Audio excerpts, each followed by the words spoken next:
মুন্সিগঞ্জের লুৎফা বেগম তার ৬ মাসের শিশু নিউমোনিয়া ও হাম হলে তাকে ভর্তি করান ঢাকার একটি হাসপাতালে।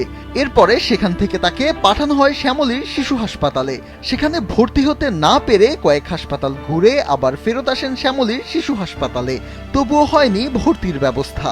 ওখান থেকে আমাদের এই শিশু হাসপাতালে রেফার করছে। এখন এই শিশু হাসপাতালে নাকি সিট খালি নেই। এখান থেকে আবার রেফার করছে হচ্ছে আপনার ডিএনসিতে, আবার ডিএনসি থেকে রেফার করছে হচ্ছে আপনার মেডিকেল হাসপাতালে।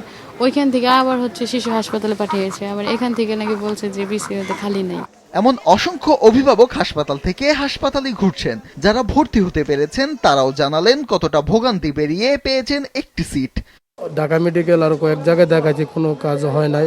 ভর্তিও লিখছিল, কিন্তু 4 তলায় যোগাযোগ করে দেখা গেছে যে ওখানে সিট খালি নাই। তো অনেক হসপিটালে যাওয়ার পরে সিট পাই না, এখানে এসে সিট পাইছি। অনেক কষ্ট করে তারপরে এখানে সিট ম্যানেজ করা হয়েছে আর কি।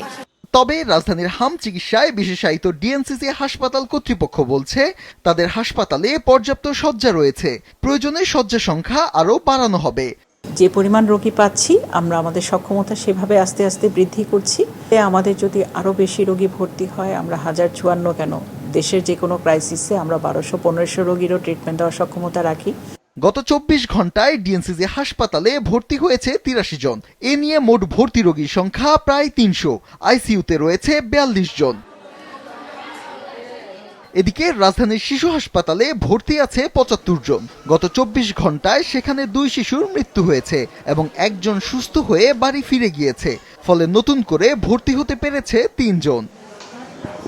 ঢাকার পরে সবচেয়ে বেশি হাম আক্রান্ত হয়েছে রাজশাহীতে। গত 24 ঘন্টায় সন্দেহভাজন রোগী ভর্তি হয়েছে 89 জন। এছাড়া চট্টগ্রাম, খুলনা, বরিশাল, ময়মনসিংহ, রংপুর ও সিলেটে এ সময় প্রায় 200 জন সন্দেহভাজন রোগী ভর্তি হয়েছে বলে জানিয়েছে স্বাস্থ্য অধিদপ্তর। ফাহিয়ান হামিম, মাছরাঙা সংবাদ, ঢাকা।